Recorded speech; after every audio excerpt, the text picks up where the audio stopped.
பிரியமானவர்களே, இன்றைய ஜெபம் ஏசாயா 32:18 வசனத்தின்படி நாம் வாசித்து நாம் ஜெபிக்கலாம்.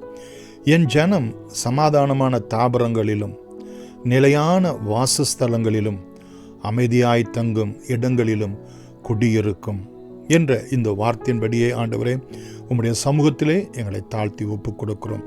ஆண்டவரே, எங்களுடைய குடும்பம், எங்களுடைய பிள்ளைகள், எங்களுடைய வீட்டில் இருக்கக்கூடிய பெரியவர்கள், தகப்பனே, எங்களுடைய வீடு ஒரு ஜெப வீடாய், கர்த்தரை ஆராதிக்கின்ற ஒரு வீடாய், தகப்பனே, ஒரு குடும்ப ஜெபம் உள்ள ஒரு வீடாய், அநேகருக்கு சுவிசேஷகத்தை அறிவிக்கக்கூடிய ஒரு வீடாய் விளங்க உன்னதத்திலிருந்து உம்முடைய ஆவியை எங்கள் குடும்பங்களிலே, பிள்ளைகளிடத்திலே, பெரியவர்களிடத்திலே, கணவன் மனைவி, உற்றார் உறவினர் ஒவ்வொரு இடத்திலும் ஊற்றும்படியாய் நாங்கள் செபிக்கிறோம் சுவாமி.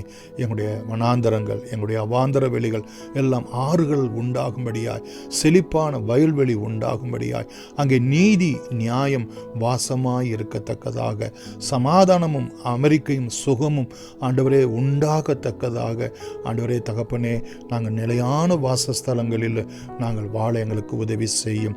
வாடகை வீட்டில் இருந்து கொண்டு ஒவ்வொரு முறையும் ஆண்டவரே நாங்கள் மாறி போகிறவர்களாய் இராமல், உம்முடைய வருகை பரியந்தமும் சுவாமி எங்களுக்கென்று ஆண்டவரே ஒரு சொந்த வீட்டை ஆண்டவரே இல்லாத உம்முடைய பிள்ளைகளுக்கு நல்ல ஒரு தகப்பனே ஒரு வாசஸ்தலத்தை தகப்பனே உம்மை ஆராதிக்க, உம்மை துதிக்க, உம்மை மகிமைப்படுத்த அவர்களுக்கு ஒரு நிலையான வாசஸ்தலத்தை, சமாதானமான ஒரு தாபரத்தை, எல்லா விதத்திலும் ஆண்டவரே நிறைவான ஆண்டவரே மகிமையான குறைவு இல்லாத ஒரு அமைதியாய் தங்கும் இடங்களில் அவர்களை குடியிருக்க பண்ணும்படியாய் செபிக்கிறோம் சுவாமி.